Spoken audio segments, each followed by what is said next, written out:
Listen, those respirators during COVID were not good. People died on them. Listen, do the research. Find out the research. They died on those respirators. They were trying to breathe, right? And it was breathing for them. Your lungs are supported by muscle. Everybody knows. Every doctor will tell you, well, hey, I've had great doctors tell me, when I was sick, and they would say you can move that stuff in your lungs. You move it around, and you cough, and it moves here. And because my kids, kids get, everybody knows kids get sick, and my doctor and I talked about how you move congestion in your lungs. You move it around. They weren't allowing people with COVID to have proper therapy. We're talking about real therapy that people have been doing out throughout the year. They just stuck them on a respirator because it cost money, and the medical field made billions and trillions of dollars off the sickness, right? We need to be a wiser country and know that the profit is not worth someone's life. I'm working for a company that rips me off, okay, in packaging. I'll probably still be doing this to the day I run for presidency. And they rip me off every day. They know they rip off their drivers. And if we all know it, and I show proof of it, which I have on the show many times, then we can rise up and say, wait, $1 a mile, $1 a mile. Listen, change happens all in one night because everybody wakes up the next day and they realize we got to do something. It can happen all in one night. It really can.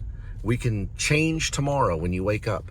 This will be one of our symbols too, as well as the 4 principles, which is faith, hope, love being the strongest, and going into a charitable nation. And it can happen in one night, which can be one of our symbols too. This could be a good symbol. This is a strong symbol. I've been looking for a symbol, and I think this little light of mine, this one right here, one nation under God, right here, might be the symbol that I'm looking for. I've been looking for a hand signal because I've studied movement, theater movement, the theater arts and stuff, and they like symbols. So, and I've studied a little mime. I've done a little bit of mime in my past. So I'm a little artist. So what? It doesn't mean we can't have a mime as a president. And you know what? Maybe I'll work on being quiet for a change. Maybe I'll try that as well and let you guys do the talking.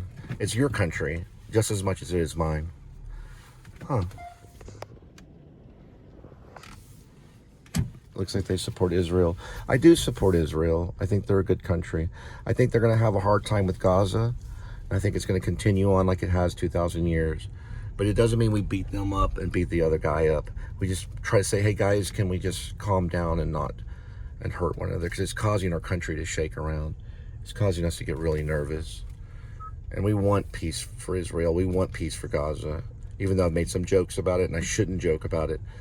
Meaning I've made some crack wise marks about stuff, and I feel bad about that. But I'm keeping it on the show.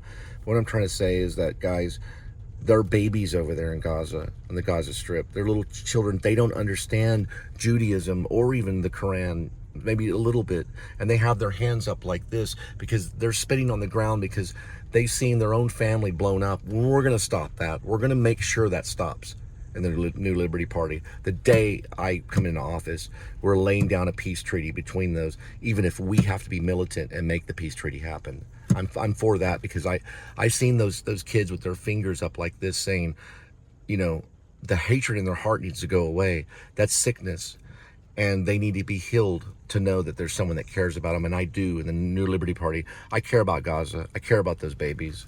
I care about what happened to their parents. It's horrible.